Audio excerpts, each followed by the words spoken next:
जय माता दी। स्वागत है आप सभी का एक बार फिर से। दोस्तों, अगर आप अपनी लाइफ में कुछ नया सीखना चाहते हैं तो चैनल को सब्सक्राइब कर बेल आइकन को जरूर दबाएं। दोस्तों, नवरात्रि पर्व में माँ दुर्गा के 9 मुख्य स्वरूपों की पूजा करने का विधान है। धार्मिक मान्यताओं के अनुसार इन 9 दिनों में नव दुर्गा की विशेष उपासना करने से सभी प्रकार के कष्ट और दुख दूर हो जाते हैं। माँ अपने भक्तों को सुख समृद्धि का आशीर्वाद देती हैं। दोस्तों, इस बार चैत्र नवरात्रि की शुरुआत 22 मार्च से हो रही है। इस बार माता रानी नौका पर सवार होकर अपने भक्तों के कष्टों को दूर मनोवांछित वरदान देने आ रही हैं। इस बार नवरात्रि में कई अद्भुत संयोग बन रहे हैं। नवरात्रि के पहले दिन घट स्थापना कर नवरात्रि व्रत और पूजन प्रारंभ किए जाते हैं।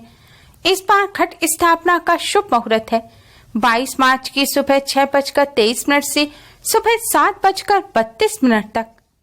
दोस्तों, घट स्थापना अगर शुभ मुहूर्त में नहीं की जाए तो नवरात्रि व्रत और पूजन का पूर्ण फल प्राप्त नहीं होता, इसलिए घट स्थापना शुभ मुहूर्त में ही करें।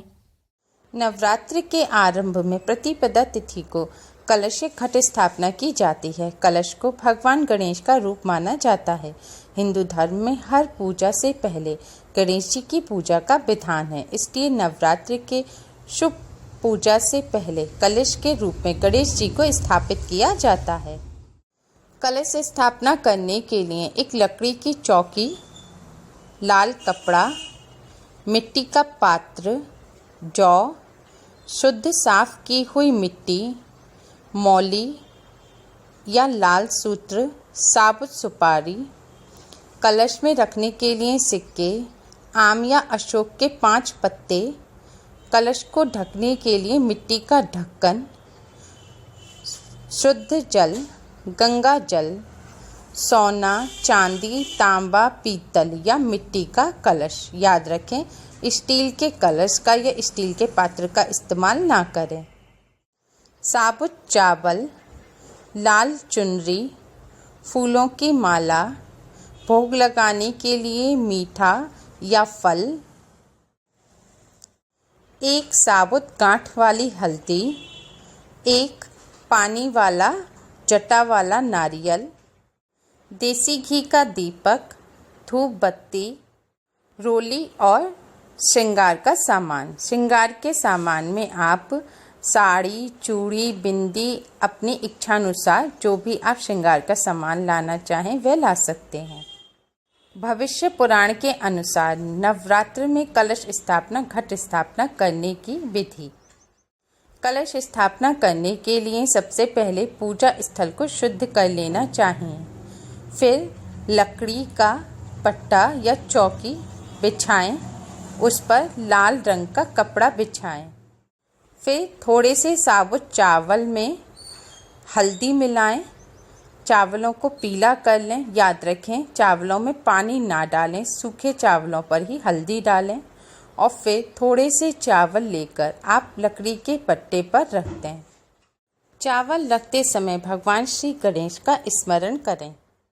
मिट्टी का पात्र ऐसा लेना है जो समतल हो, जैसे आटा गूंदा जाता है, जो परात होती है इस तरह का, जिससे उसमें आसानी से जौ बोए जा सकें। और पात्र को इतना बड़ा लेना है कि आप जो कलश रख रहे हैं तो कलश को पात्र के बीचों बीच रखना है। कलश रखने के बाद पात्र में इधर उधर जगह बच जाए जौ बोने के लिए। अब जौ बोने वाले मिट्टी के पात्र में रोली से स्वास्तिक के चिन्ह बनाएं। चारों तरफ आपको स्वास्तिक बनाने हैं।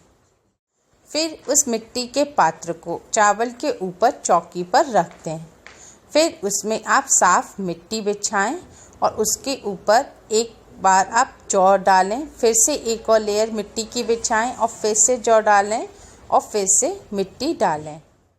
फिर आप मिट्टी जौ पर पानी का छिड़काव करें।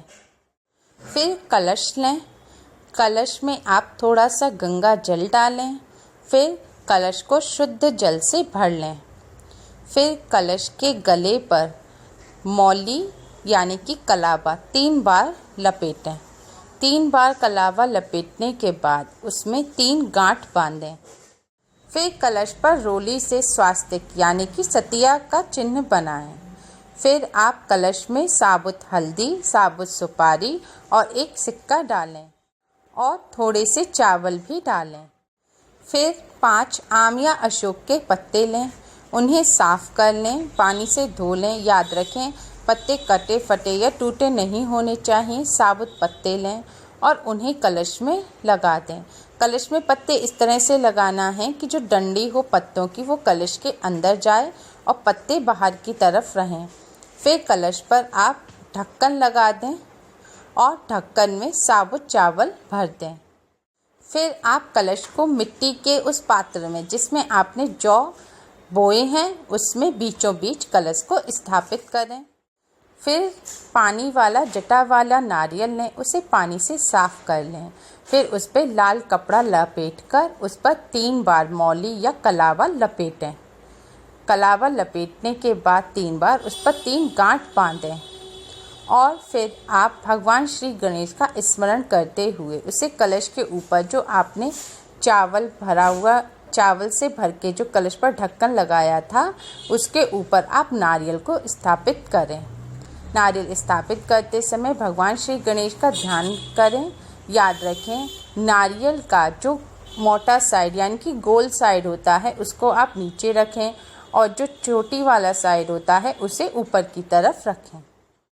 फिर आप भगवान श्री गणेश से, नवदुर्गा माँ से और सभी देवी देवताओं से, भगवान विष्णु जी लक्ष्मी मैया से, शंकर भगवान जी पार्वती मैया से, सब भगवान जी से आप हाथ जोड़कर प्रार्थना करें कि भगवान जी, हमने ये घट की स्थापना की है। 9 दिन तक गणेश जी, भगवान जी, नवदुर्गा माता के सहित सभी देवी देवता इस घट कलश में विराजमान रहें। कहीं कहीं पर माता दुर्गा को 9 दिन तक अलग चौकी पर स्थापित किया जाता है। वैसे तो घट को ही माँ दुर्गा का रूप माना जाता है।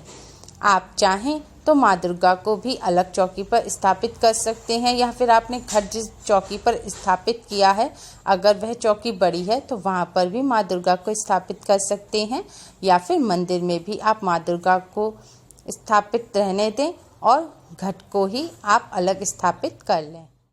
घट स्थापना के बाद अब आप मैया को लाल रंग की चुनरी पहनाएं। अगर आपके यहाँ मैया की प्रतिमा नहीं है, तस्वीर है, तो आप तस्वीर पर भी मैया को लाल रंग की चुनरी जरूर पहनाएं और घट पर भी नारियल पर आप लाल रंग की चुनरी पहनाएं।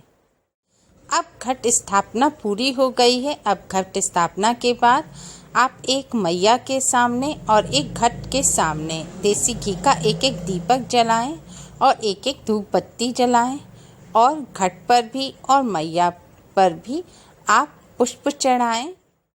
इसके बाद आप मैया को भोग लगाएं और घट में भी आप गणेश जी, भगवान जी, नवदुर्गा माँ और सभी देवी देवताओं को भोग जरूर लगाएं।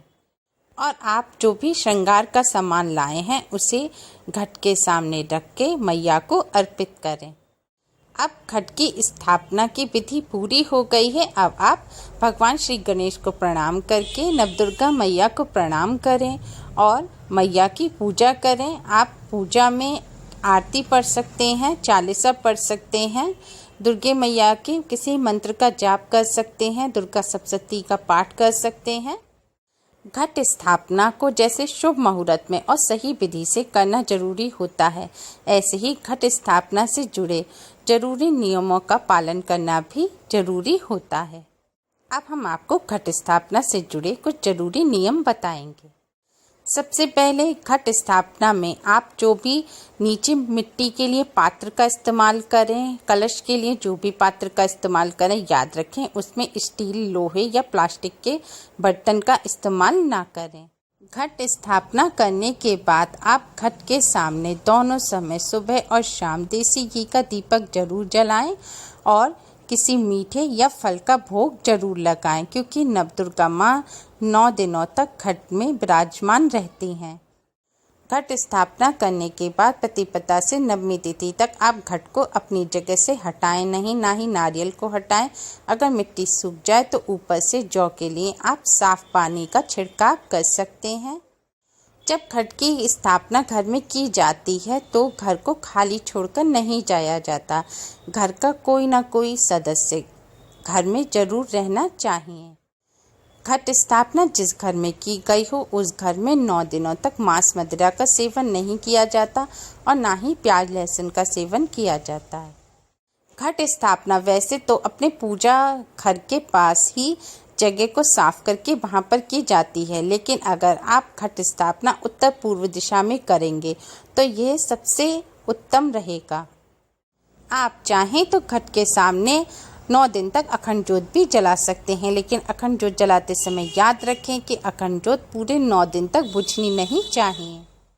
घट स्थापना करते समय इन नियमों का पालन अवश्य ही करें। उम्मीद है आपको हमारी वीडियो पसंद आई होगी। Please like, share and subscribe. Thanks for watching. जय माता दी।